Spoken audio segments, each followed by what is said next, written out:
Je voudrais du soleil vert, des dentelles et des théières, des photos de bord de mer, dans mon jardin d'hiver. Je voudrais de la lumière, comme en Nouvelle-Angleterre. Je veux changer d'atmosphère, dans mon jardin d'hiver. Ma fleur sous la pluie de novembre, tes mains qui courent, je n'en peux plus de t'attendre. Les années passent, qu'il est loin, là je tombe. Nul ne peut nous entendre.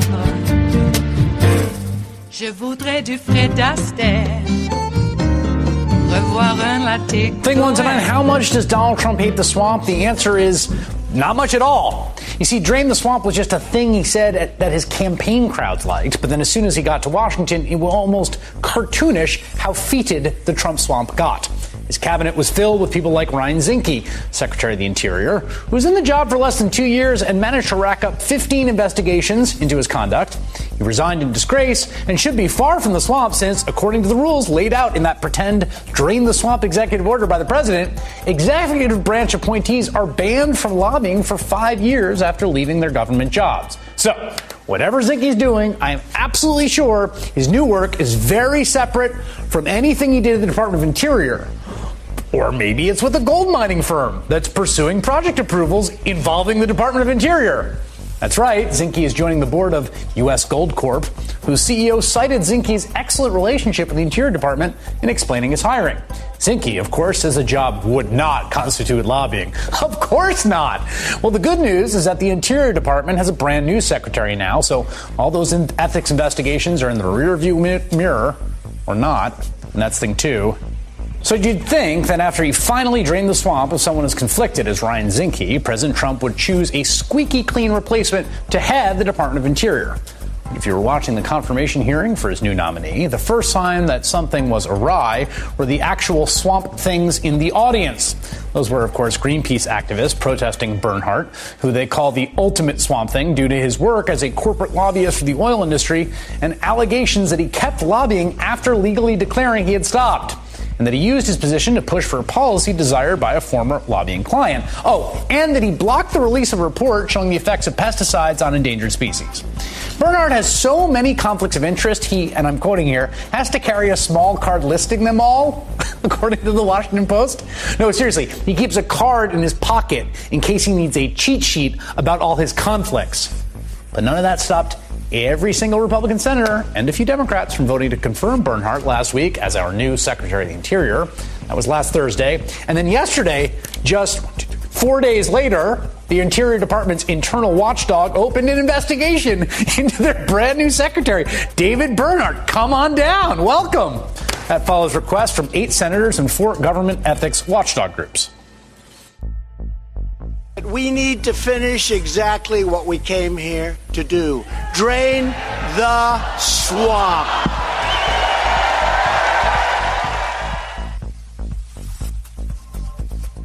It is Wednesday, the 17th of April of 2019, and you are in West Coast Cookbook and Speakeasy. I am your chef de cuisine, Justice Putnam, and our daily special is Smothered Benedict Wednesdays. Will no one rid me of this priest? And you might want to take a couple of cardinals and maybe a bishop with you as well. Hey, how are you? It's another day, another dysfunctional moment in this part of history, and isn't it grand to be living through it? Wow, we are living through quite perilous times now, are we not? Jeez. First off, I just want to mention real quick about Andrew Sullivan. I've never been a fan of Andrew Sullivan. I think he's a bit too, well, pompous for my taste. I always thought it would be kind of fun to watch Christopher Hitchens and Andrew Sullivan, I don't know, maybe in a cage match. And I always wondered how that would turn out. I had my suspicions, and I don't think Andrew Sullivan would have prevailed. Let's just say, all right? And I don't need to imagine what might happen if Andrew Sullivan was locked in a cage match with Malcolm Nance. Boy, does he hate Malcolm Nance. And he mansplained to Zerlina Maxwell. No wonder they kept Zerlina Maxwell in a remote site. She would have gouged Andrew Sullivan's eyes out. I know I would have. And I don't even believe in that stuff. I would have never gouged out Andrew Sullivan's eyes. But let's just say, I wouldn't blame Zerlina Maxwell if she put, I don't know, a 5-inch spiked heel right up Andrew Sullivan's butt. And I don't mean, I mean like in the butt cheek, okay? Let's not make it too bizarre and wrong. I'm not talking about that. I know that if I was in the same studio with Andrew Sullivan, I wouldn't have waited for the commercial break. No. And, he mansplained about Malcolm Nance. And, look, if you're going to be a Trump apologist, an apologist for white nationalism, claiming that you cannot have immigration reform and progressive values at the same time. What an idiot. He's a nationalist, and he's white. Let's be clear. So, Andrew, I don't think that you want to be in the same studio with Malcolm Nance. I do not think so. They'll keep Malcolm in a remote studio also. Someone in MSNBC knows what might happen. But I don't know why they even give an Andrew Sullivan a platform. And let's go to another ancillary. What's up with Ken Vogel and some others at the New York Times? Going after Neera Tanden. Moms don't always know the most. And in Neera's case, her mom was grossly manipulated by these reporters at the New York Times. Ken Vogel is blocking all sorts of people. He's blocked Ambassador McFaul. He's blocked other journalists that he's worked with on long investigative pieces. What's up, Ken? Well, he's at the New York Times.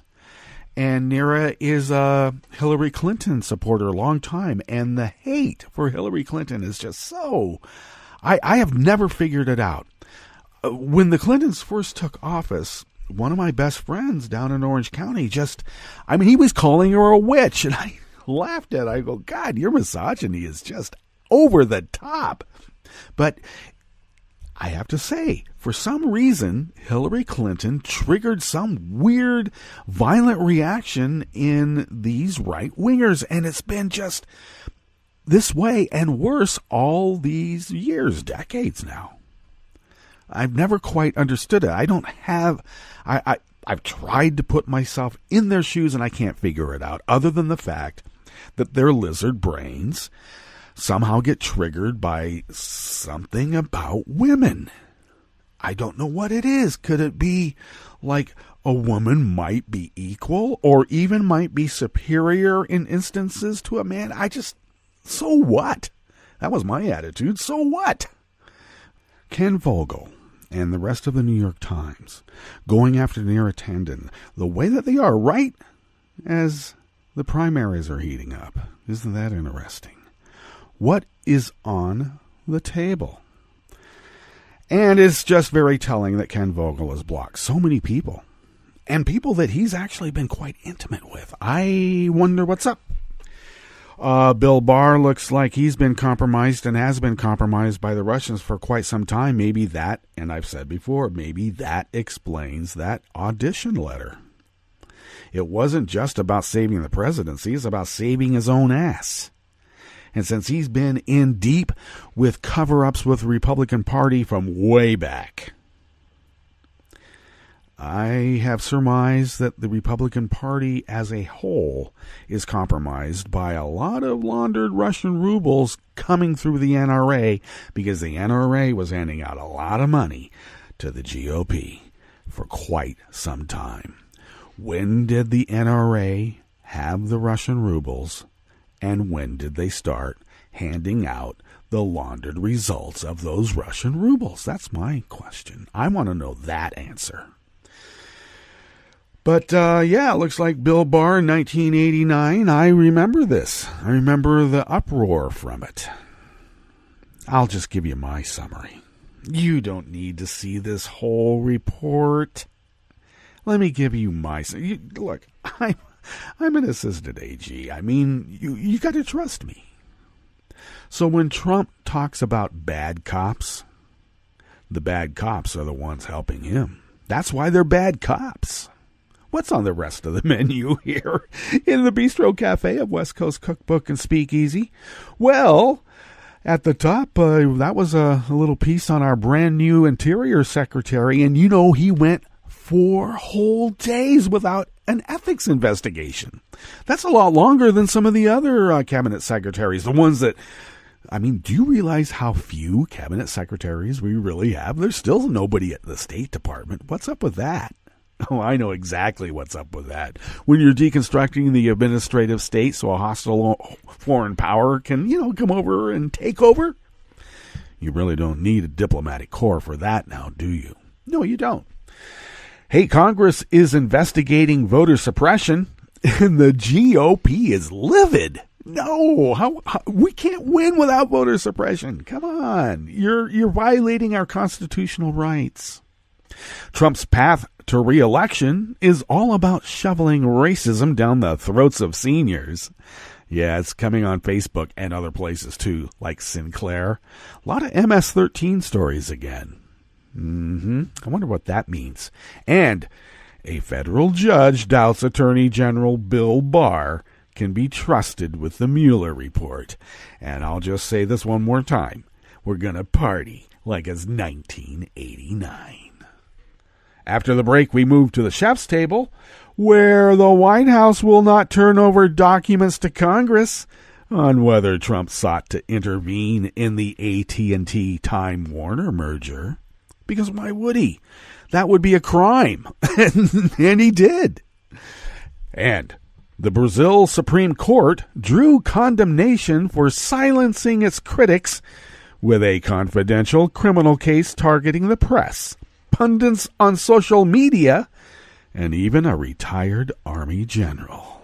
All that and more on West Coast Cookbook and Speakeasy.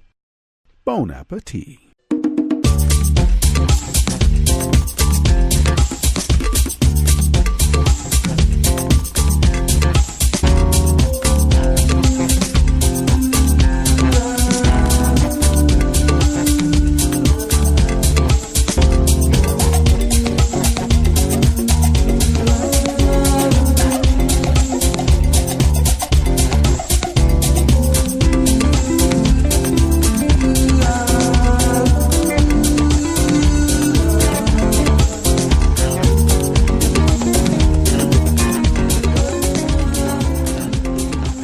Bottom of our homepage at netrootsradio.com. To the rightish of the page is the chat room link, monitored by Kelly Lincoln, so do engage and check in there. To the leftish of the chat room link at the bottom of our homepage at netrootsradio.com, you will then notice the contribute button, and please become a recurring Patreon of Netroots Radio. That recurring contribution goes a long way for us being able to save money for the new machines that we are going to have to get. And we're hoping it's not sooner than later, but you never know. We're inching along. 8 years, folks. 8 years of continuous broadcasting here at Netroots Radio. 24/7, 365. That's right. We're a powerhouse of resistance. And your generosity has helped us sustain this resistance all these many years. And I want to give a big shout out. Thank you to those who have become new Patreons. And also a big shout out to those who increased their monthly contribution to Netroots Radio. That was very unexpected. And thank you, sir. All right. Well, if you would like to follow the station, Netroots Radio, on Twitter, you can do so at Netroots Radio. Tom takes care of that, and thank you, Tom. I take care of Justice Putnam at Netroots Radio, and you can pick up the show notes and links that I post on Daily Codes about 10 minutes before showtime, and then I do put the links up on social media for that within that tiny 10-minute window. I'm scrambling during those 10 minutes, don't you know? If you would like to follow the show on Twitter, do so at Cookbook West. Pick up podcasts by way of Spreaker, Stitcher, iTunes, TuneIn, YouTube, iHeart, and wherever podcasts can be found. And they're out there. All right. I had a conversation with one of our neighbors. Was it yesterday? Maybe the day before, but regardless. And we were speaking about just lessons learned in life. And we were talking about work. So he had told a story about, his dad basically instilling in him that, when you do a job, you got to do a good job, which, seems rather obvious, but sometimes we have to be reminded, because I agreed. I concurred with him. I said, I've always hated the attitude that, well, this is just good enough. I've always hated it's just good enough. Hated it. No, I took to that Buddhist practice of mindful work. That for instance, when you're sweeping the floor, that's the most important thing that you are doing in the world at that moment. It's not the most important thing for everything, but at that moment, you might as well take sweeping the floor to the level of art and do the best job that you can. So I took to that attitude at a very early age. I was intrigued with Japanese joinery. I helped build the tea house at Green Gulch in Muir Beach at the Zendo there. And, there's no nails. There's no metal in that. Well, metal cladding, but there's nothing joining those timbers of wood other than mortise and tenon. It's not done with screws. It's not done with nails. So I was always intrigued by that. There's an exactness to it, and there's form and function and beauty. It appealed to me. So when my son was just a little guy, I would always tell him that, you have to do your best job. You got to do your best job. Don't go halfway. You got to work on it. Don't give up. Got to do your best job. So early on in his school education, I get a call from his teacher, and it's a little bit before the teacher-parent conference. And she said, I need to sit down with you because Israel is kind of afraid to do things. I go, well, what do you mean? I mean, I'm trying to instill in him to take the proverbial bull by the horns and do it. And she said, well, he said that he was afraid that he wouldn't do his best job and that you would be mad. And I cannot tell you the pang in my heart when that was said to me.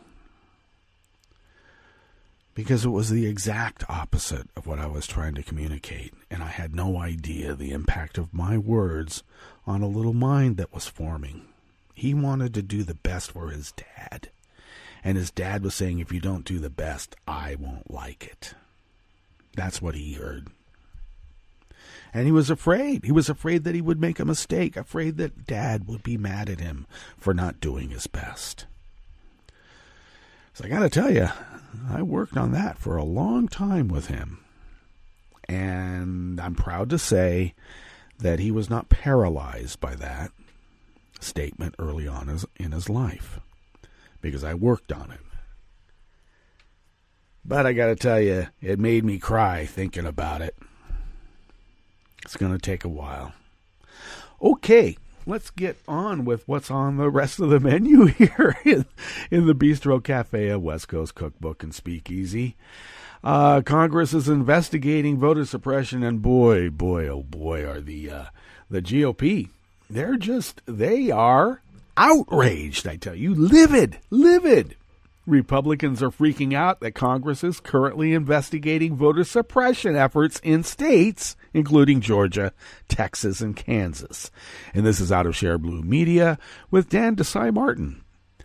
In an attempt to cover up for any voter suppression efforts taking place, Republicans, led by Representative Jim Jordan, that Tea Party Freedom Caucus guy, he wrestles with his moral limitations, let's just say.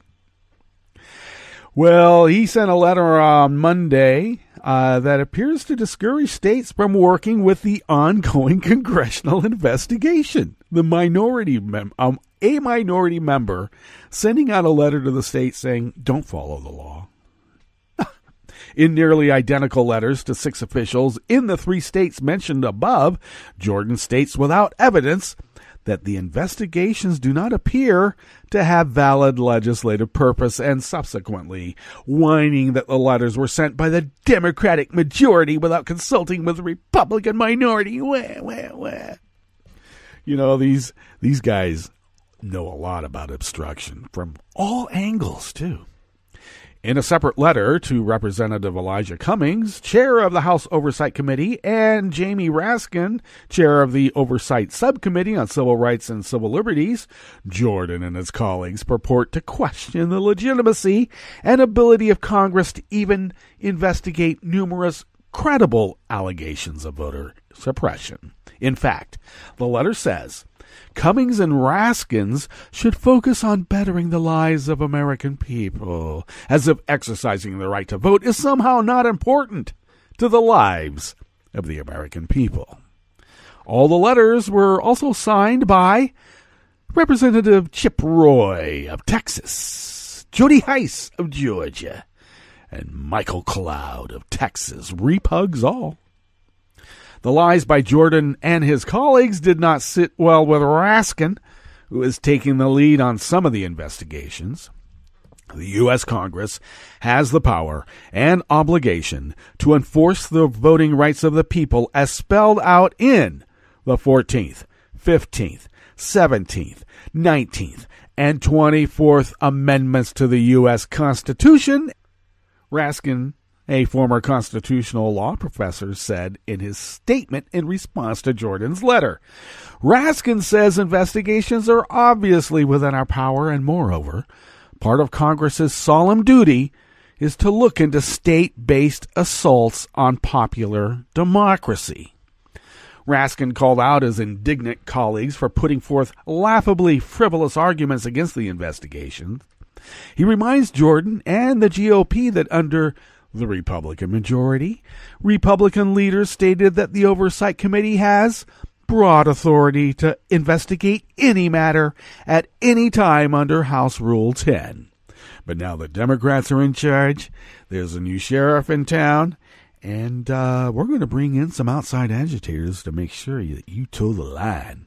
Raskins and Cummings are investigating a slew of voter suppression allegations in the 3 states in question. Cummings replied to Jordan's letter in a statement to Talking Points memo saying, with a Democratic president, there was no allegation too small to investigate, but now that Donald Trump is in the White House, there is apparently no scandal too big to ignore. And he's right. Republicans are still opting to encourage states to cover up voter suppression efforts and attack those who are trying to ensure democracy includes the voices of all people, rather than fighting for the most foundational right in a democracy, the right to vote.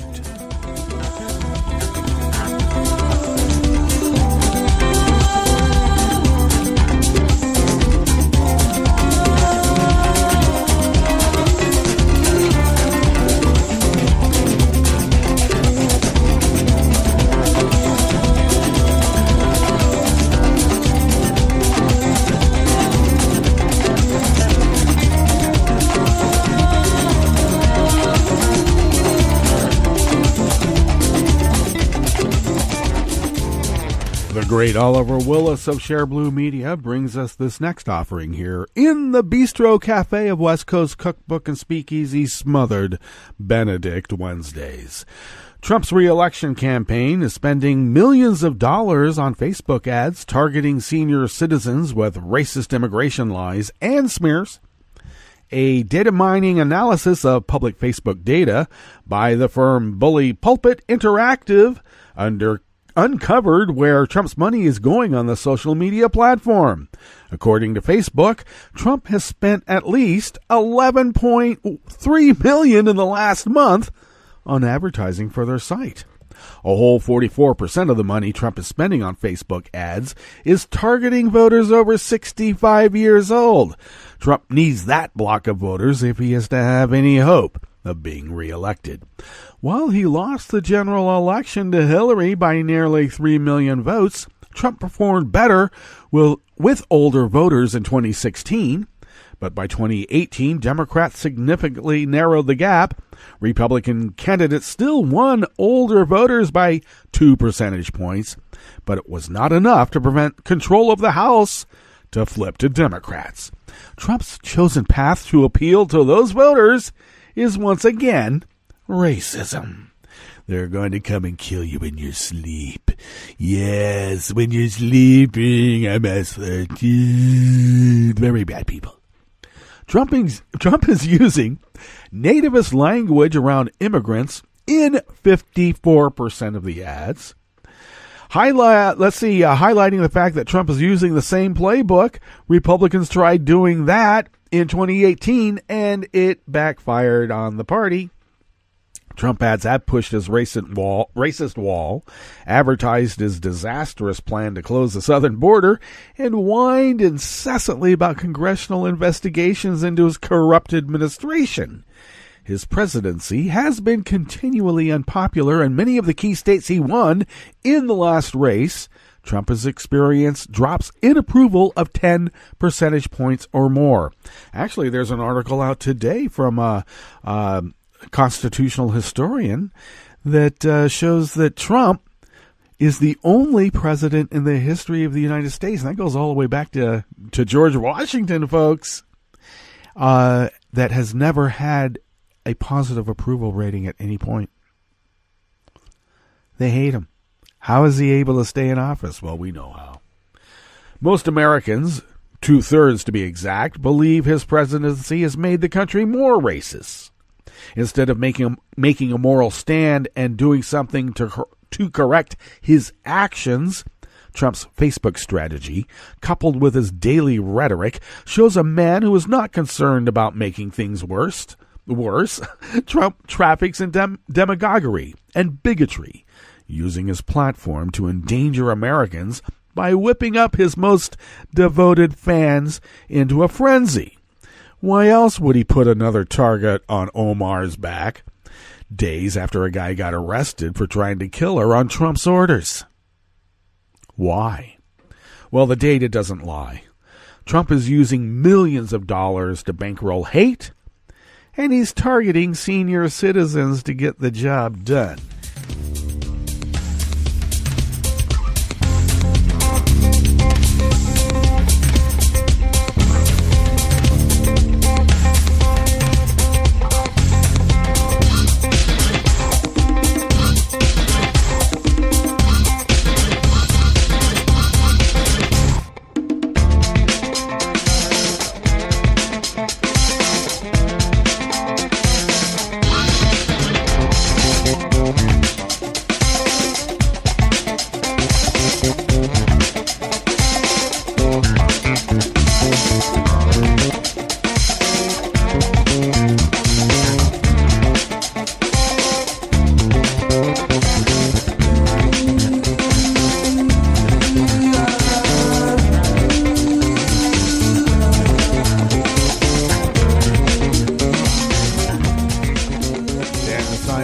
Share Blue Media brings us this final offering here in the Bistro Cafe of West Coast Cookbook and Speakeasy.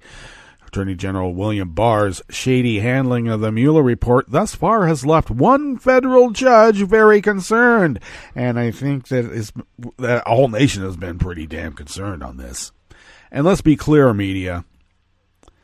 We are not getting the Mueller report tomorrow. We're getting the Barr summary, which means it's packed full of lies, and it does not summarize what the report actually says. He has a history of this.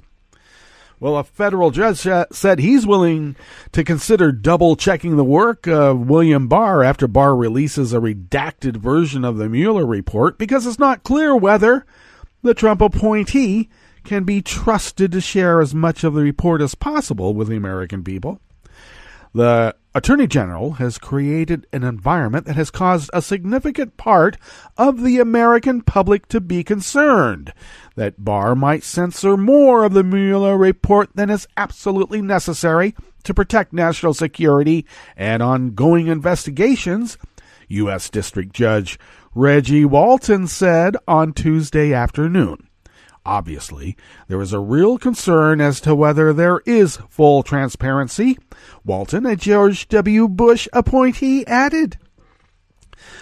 How many Republicans have to say this, but he's going to be called an angry Democrat? All right. Barr has faced intense scrutiny for releasing only a brief 4-page summary of the report that included almost no direct quotes from the report itself.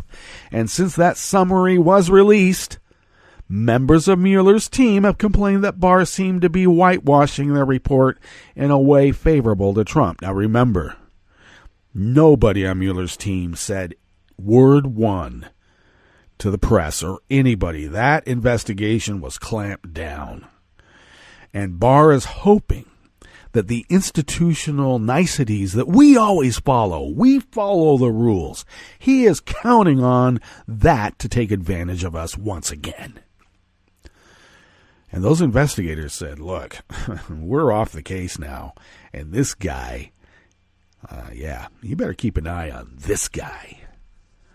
The Department of Justice says it will release a censored version of the Mueller report tomorrow, almost a month after special counsel Robert Mueller completed it. Now, Barr has a history of misleading Congress with cherry-picked summaries of DOJ reports. Some 30 years ago, when Barr served in the Justice Department under George H.W. Bush, he gave Congress what he claimed was a summary of a legal argument. After a congressional subpoena, however, the full legal argument came out and exposed Barr as a liar. Yeah, except for one thing. We didn't get to hear about it until Janet Reno took over as Attorney General. Walton says he is reserving judgment for the time being, but made it clear that he may well demand to see the unredacted version of the report after he sees how much of it is censored by Barr and his team. We don't know exactly what is going to be produced by the government on Thursday, Walton said.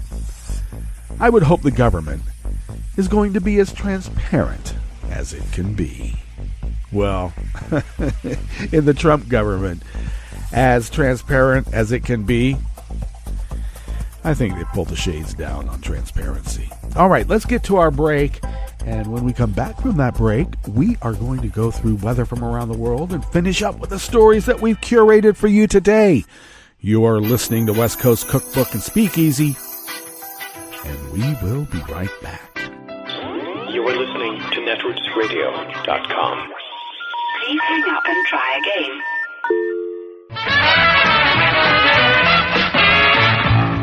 From a point at sea to the circles of your mind, a new force is at work for planetary transformation.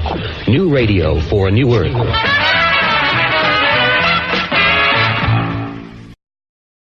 This is Take Two Movie Review. I'm Clinton Johnston. This week, I only have 2 minutes to tell you why. I know that Robin Bissell, European-American director of The Best of Enemies, wants this movie to be a reconciliation film. It's the true story of black activist Ann Atwater in early 1970s Durham, North Carolina, becoming friends with C.P. Ellis, the Durham Ku Klux Klan head. And I know Bissell wants so desperately to use this story to speak to today's racial divides that have risen like a sleeping giant. I know, but I only have 2 minutes to tell you why. I know we expect it's a story about both of them, but the movie prioritizes the perspective and thus the struggles of Ellis over Atwater. I know the first quarter of the movie bounces back and forth, Ellis and Atwater in parallel scenes, but all of Ellis' scenes feel longer and seek to humanize him. Not so with Atwater. We learn Ellis cares about his community and his family. We learn that Atwater is mean, tough, and angry. I mean, I could go scene by scene, but I only have 2 minutes to tell you why. So the first half of the movie invites us to counter our assumptions about Ellis, but swerves dangerously close to making Atwater the stereotype of the angry black woman. And since the first half of the movie doesn't go into detail about what the Klan specifically believes and how their handshake collusion with local white businesses and local white government has disenfranchised Durham's black community for generations, we have no emotional connection as to why Atwater and her people are so angry, and thus no basis for empathy with her. To make it worse, scene after scene with Ellis invites us into his inner world. We see him pause and think and consider. We see Atwater lash out and react. It's not until halfway through the movie that we get a moment of Atwater's self-reflection, and a camera pan reveals Ellis watching her, turning it into yet another moment on his journey. And that was the last straw. That's why. That's why I walked out. I know. I'm sorry. I'm going off on a movie I only saw a little more than half of. So go, see it, tell me I'm wrong, catch up with us at TakeTwoMovieReview.com and feed us back on our page on YouTube. This has been Take Two Movie Review, and I'm sorry. I just couldn't take it.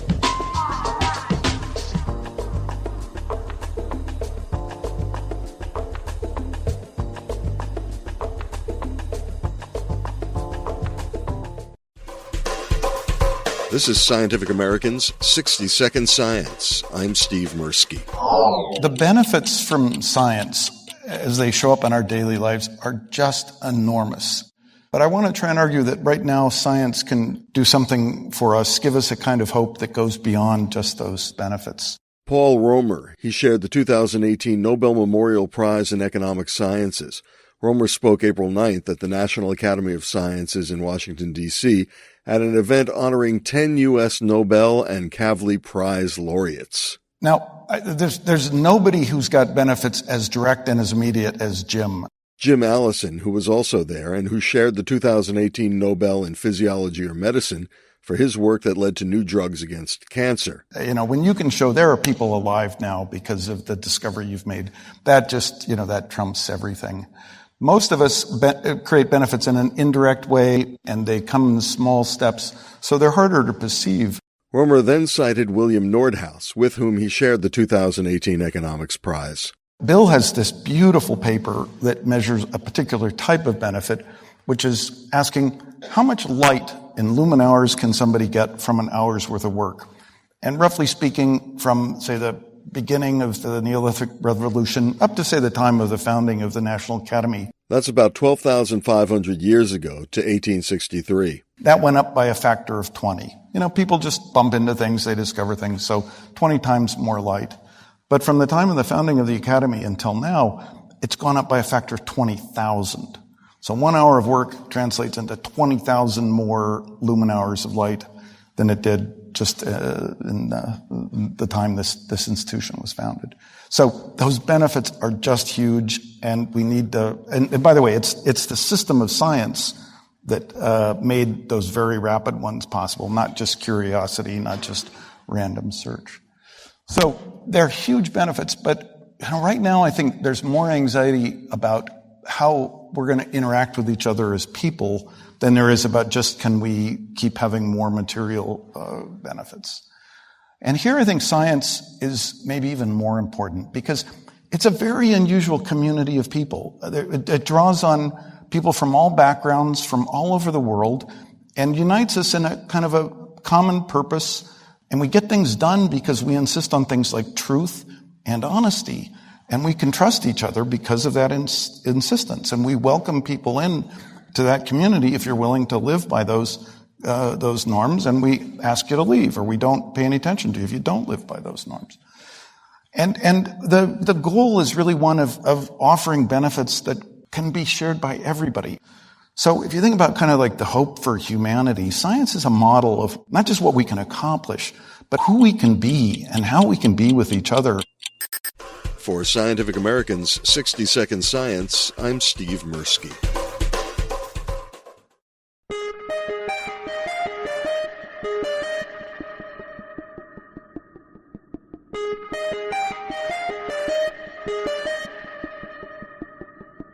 Hi, I'm Tom Hartman, and since you're listening to netrootsradio.com, Show your progressive side and go to the donate button on the bottom of the homepage. It's progressives like you who power Netroots Radio and keep the progressive message beaming everywhere 24 hours a day. Just go to our donate button at the bottom of netrootsradio.com. Thank you for keeping progressive radio at full power.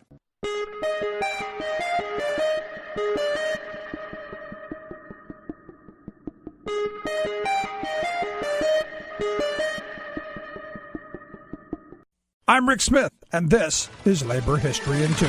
On this day in labor history, the year was 1911. This marks the day that more than 4,000 furniture makers walked off the job in Grand Rapids, Michigan. Furniture making was a key industry in Grand Rapids, which was proud of its nickname, Furniture City. In 1881, furniture company owners formed the Furniture Manufacturers Association in order to deal with labor as a united front. Later, the FMA became simply known as the Employer Association. At its peak, the Employer Association employed 1 in 3 workers in the city, giving it powerful leverage over wages, hours, and working conditions. The workers' demands for improved working conditions, better wages, and the right to form a union fell on deaf ears as the association refused to bargain. The resulting strike impacted nearly 50 factories. As the strike wore on, the number of striking workers rose above 7,000. Most were German, Polish, and Scandinavian workers. Dutch workers were warned not to go out on strike by the leadership of the Christian Reformed Church,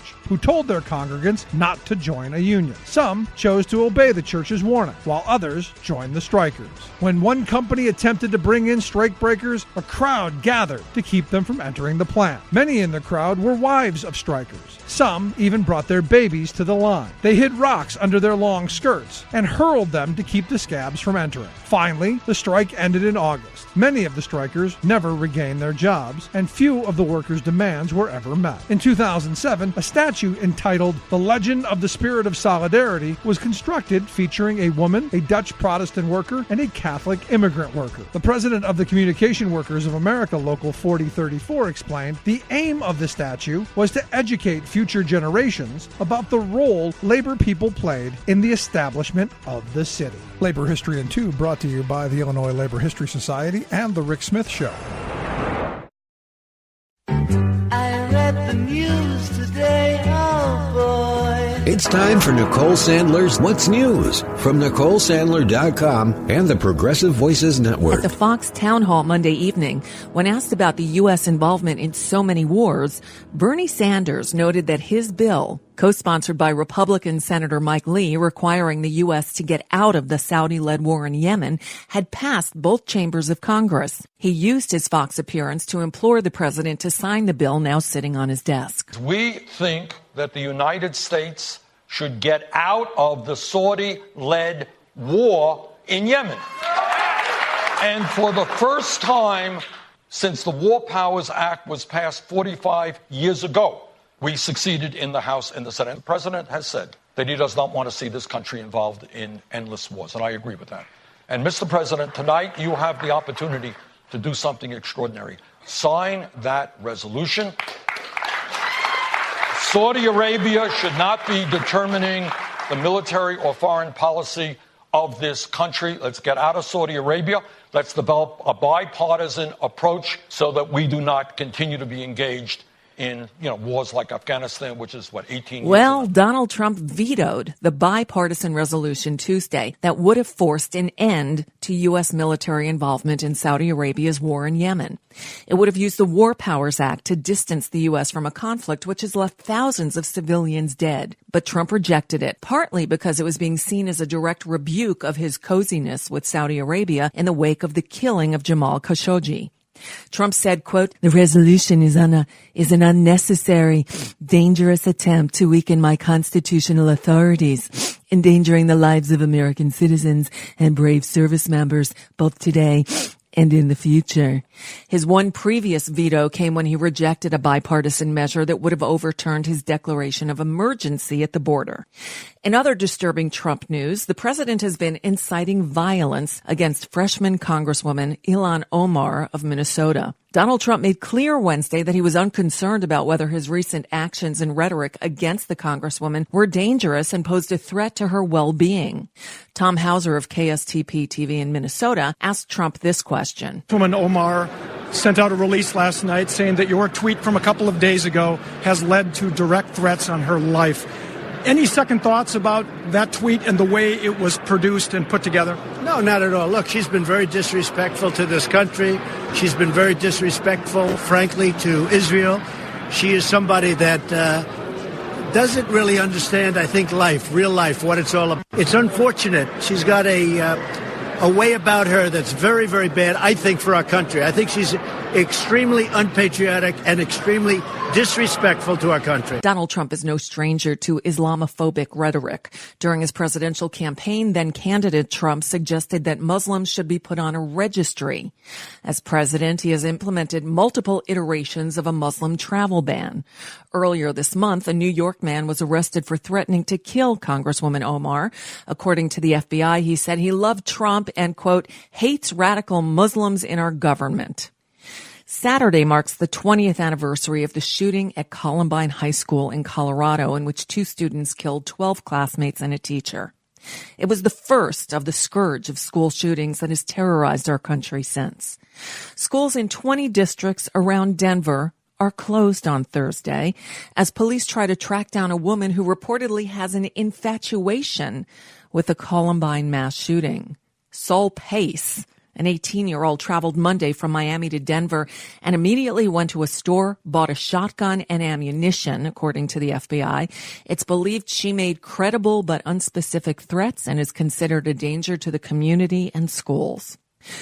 The Trump administration on Tuesday took another significant step to discourage migrants from seeking asylum, issuing an order that could keep thousands of them in jail indefinitely while they wait for a resolution of their asylum requests. The order was issued by Attorney General Bill Barr. It was an effort to deliver on Trump's promise to end the catch and release of migrants crossing the border in hopes of escaping persecution in their home countries. The law directing immigration judges to deny some immigrants a chance to post bail won't go into effect for 90 days. It's all but certain to be challenged in federal court, but immigrants' rights lawyers say it could undermine the basic rights of people seeking safety in the United States. Believe it or not, a Mason-Dixon poll of the Alabama Senate race shows former Judge Roy Moore leading a group of declared and potential GOP candidates with 23%. Congressman Bradley Byrne, the only declared candidate to take on Senator Doug Jones, sits in third place with 13%. And finally, Michelle Obama was interviewed by Stephen Colbert in London. She raised some eyebrows when she spoke about the current Oval Office occupant. It's tough. Sometimes you spend weekends with divorced dad, and that feels like it's fun, but then you get sick. That's what America's going through. We're kind of living with divorced dad right now. Mrs. Obama speaking Sunday in London, never mentioning President Trump by name, saying, it may feel like a dark chapter, but any story has its highs and lows. And that's just a bit of what's news for now. I'm Nicole Sandler. If you appreciate these reports and the Nicole Sandler Show, I hope you'll consider making a contribution. My work is 100% listener supported, and I can't do it without your help. Find out more at NicoleSandler.com/donate.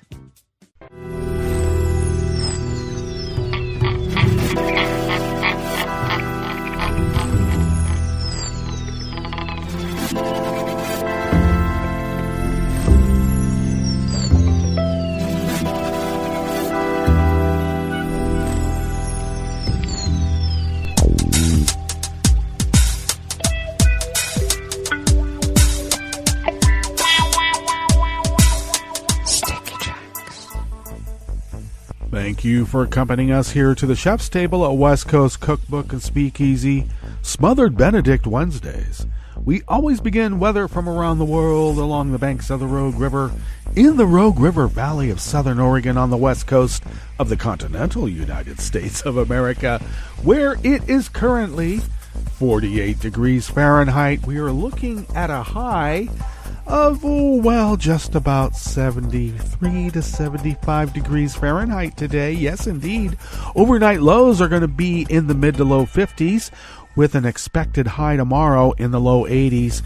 Overnight low tomorrow night in the mid 50s, and then we'll look at maybe Friday being in the maybe low to mid 70s. That's what we're looking at. So spring conditions are continuing.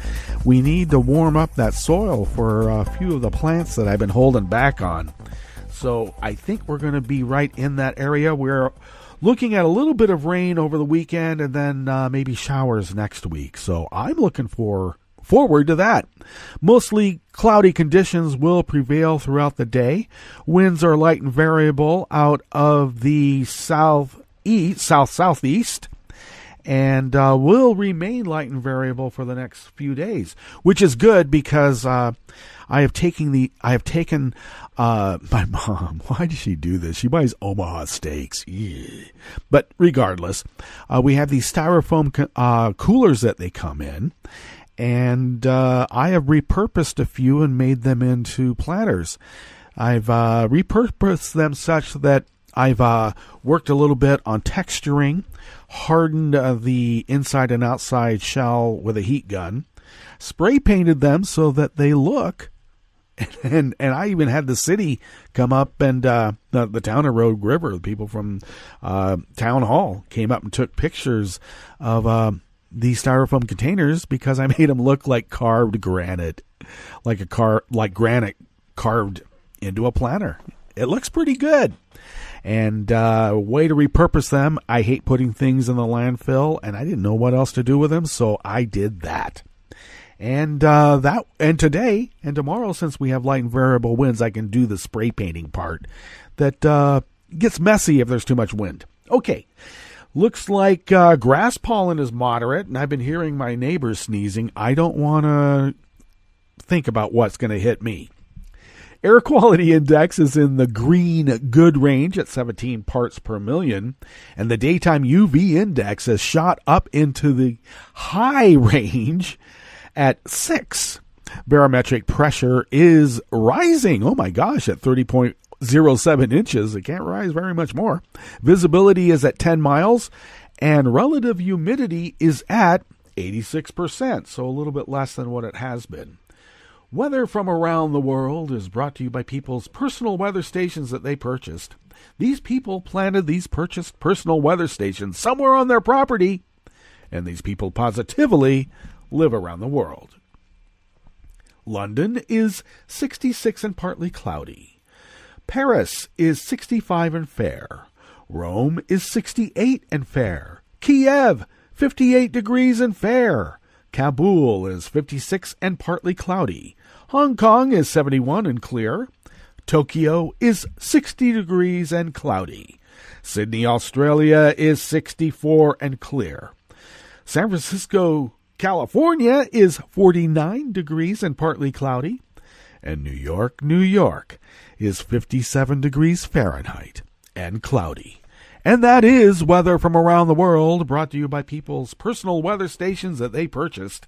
These people planted these purchased personal weather stations somewhere on their property. And these people positively live around the world.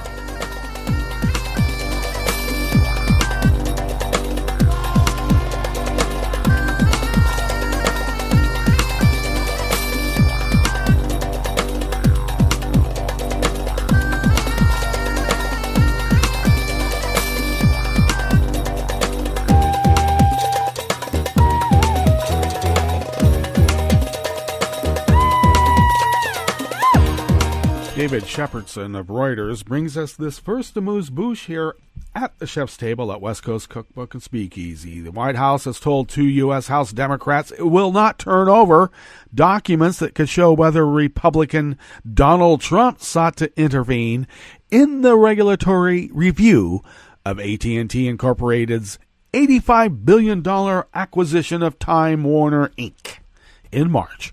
House Judiciary Committee Chairman Nadler and Representative Cicciolini, who chairs a panel overseeing antitrust issues, asked the White House and Justice Department to turn over records after the New Yorker magazine reported Trump directed then National Economic Council Director Gary Cohn to use the Justice Department to block the deal.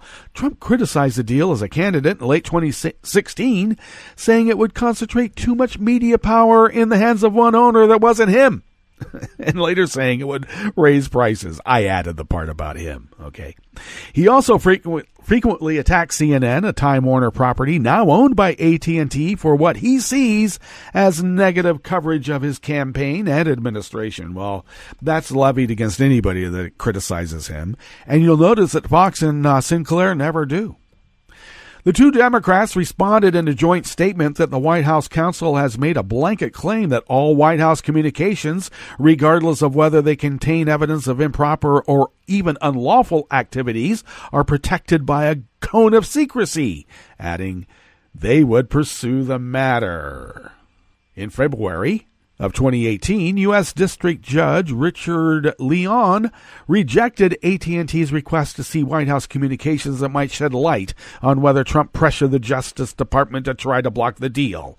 AT&T lawyers said last year the deal may have been singled out for enforcement, citing as evidence statements by Trump as a candidate and as president that the deal was bad for consumers and the country.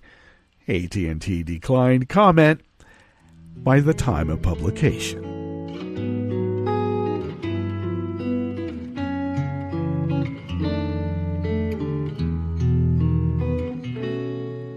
Je te donne ce mon amour pour la vie entière, la promesse de me trouver à tes genoux. Aussitôt que tu m'appelles, rester toujours fidèle. C'est tout, c'est tout. Je te donne tous mes printemps, mes étés de mer, mes automnes quand les feuilles tombent partout. Si ce n'est pas une bonne affaire, je te donne tous mes hivers, c'est tout.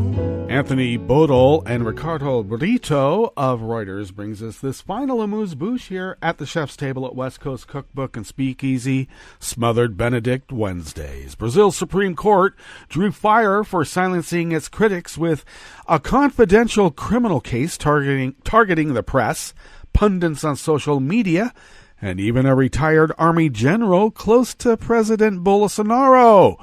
Well, Chief Justice Jose Antonio Diaz Toffoli opened the investigation last month into misinformation, slander, and threats affecting the honor and security of the top court.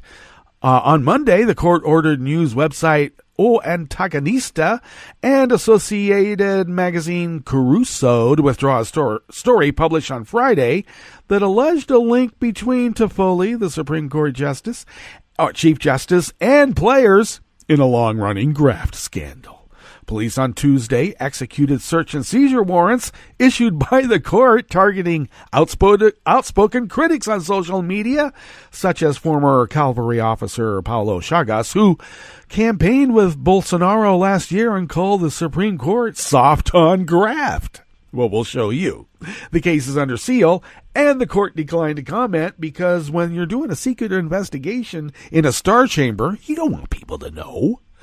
After 5 years of corruption investigations that have jailed former presidents and billionaire business leaders, the controversy over the Supreme Court's actions added to skepticism about even Brazil's most prestigious institutions.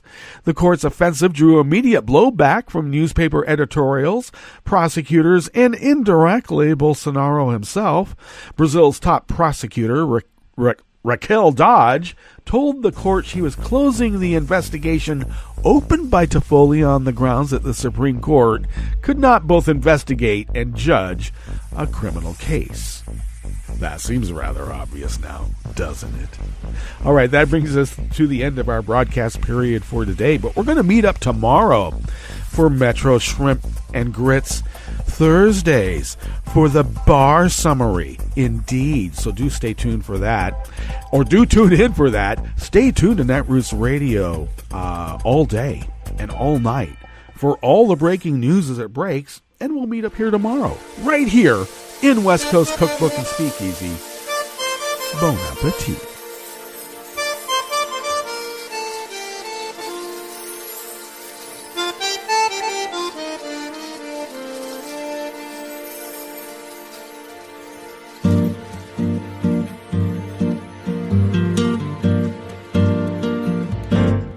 Je voudrais du soleil vert, des dentelles et des théières, des photos de bord de mer, dans mon jardin d'hiver.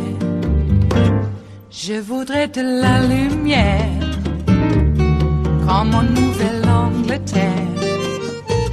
Je veux changer d'atmosphère, dans mon jardin d'hiver. Ma fleur sous la pluie de novembre, tes mains qui courent, je n'en peux plus de t'attendre. Les années passent, il est loin, là je tombe. Nul ne peut nous entendre. Je voudrais du Fred Astaire, revoir un latte Goël. Je voudrais toujours te plaire, dans mon jardin d'hiver. Je veux déjeuner par terre, comme au long de golfe clair, t'embrasser les yeux ouverts, dans mon jardin d'hiver.